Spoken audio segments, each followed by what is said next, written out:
So here at the Royal Children's Hospital we see children from as young as 3 and up to the age of 17. And what we find is that at the different ages there are vastly different needs for that individual and their families. What we do in early assessment depends on the age of the young person and also what they want as an outcome. So what we find is that for really young children, they often just want to talk about where things are for them and what sort of supports might be available, and address issues with regards to either kindergarten or school, primary schools for example, issues around uniforms or school toilets, and helping them engage with their peers, especially when they're socially transitioning, for example.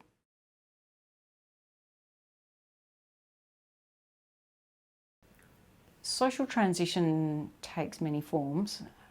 I think the main request that children have is that we use the preferred name and pronouns and allow them to choose their hairstyle and dress and so forth.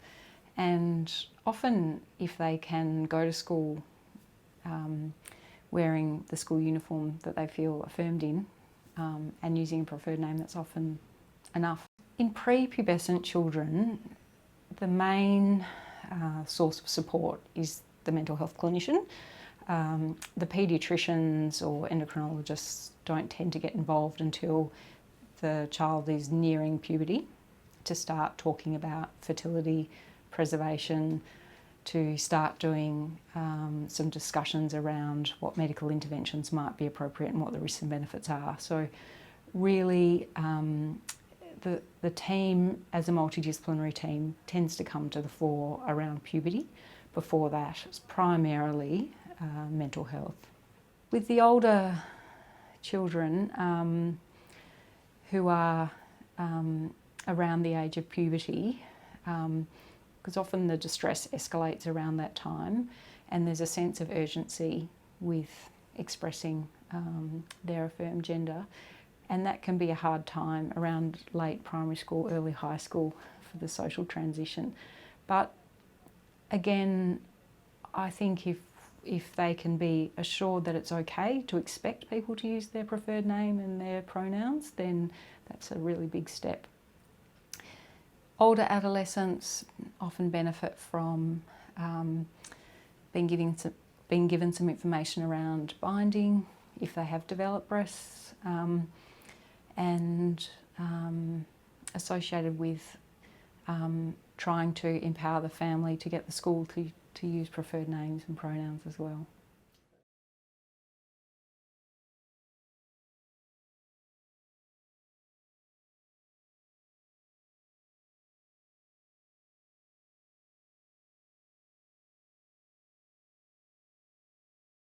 For older children and adolescents, there are medical interventions that we can use should young children or should the child be expressing quite a lot of distress around gender dysphoria. So once a person goes into adolescence, so hits puberty, reaches at least Tanner stage 2, so either having breast buds or enlarged testicles, we can look at using puberty blockers around that time, which often very quickly reduces that distress, the worry about their body changing, and gives them time to develop emotionally and cognitively so that they can make longer term decisions when they're old enough to be competent to do so. As society has become more accepting of trans children and adolescents expressing themselves in a way that's consistent with how they feel, what we see are very much a larger proportion of these young children persisting through to adolescence and feeling comfortable in transitioning in their affirmed gender. So what we've found through the RCH is that 96% of young people who express themselves as transgender or have diagnosed gender dysphoria persist with that identity through adolescence. Not all of those young people will want to access medication, and what's also changing rapidly is with the increase in non-binary identities, where hormonal treatment isn't necessarily something that they feel they need to express who they are. So I think as more and more non-binary adolescents present, the treatment becomes very much more individual. And for some people, for example, what we're seeing is they want some hormones but not the usual blockers and then gender affirming hormones, and some are requesting just to have top surgery, for example, without hormone treatment leading up to that. And we take each case on an individual basis and try and provide what we think is best and what that young person feels is best for them too.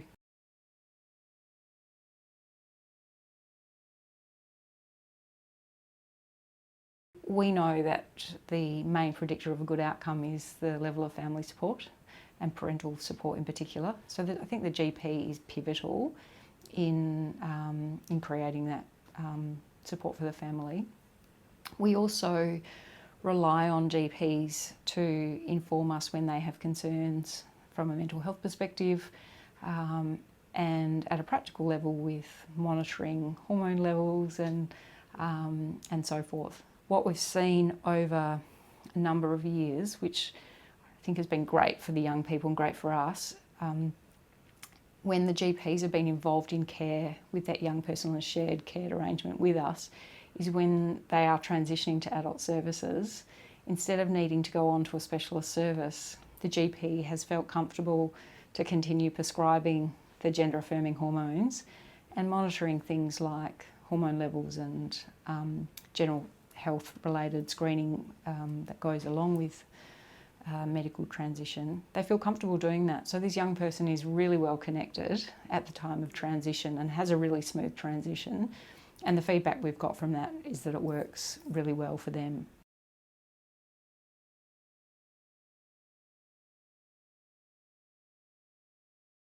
Our experience of kindergartens, schools, both primary school and high schools, are that some schools are fabulous when it comes to making adjustments, and other schools and kindergartens really struggle.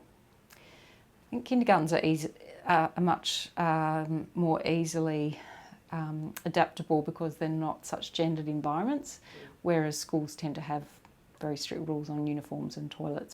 We often write letters to school because I think a doctor's letter can be a really powerful tool for the family to feel empowered to make the changes that their child needs. So that's also something that we find useful often.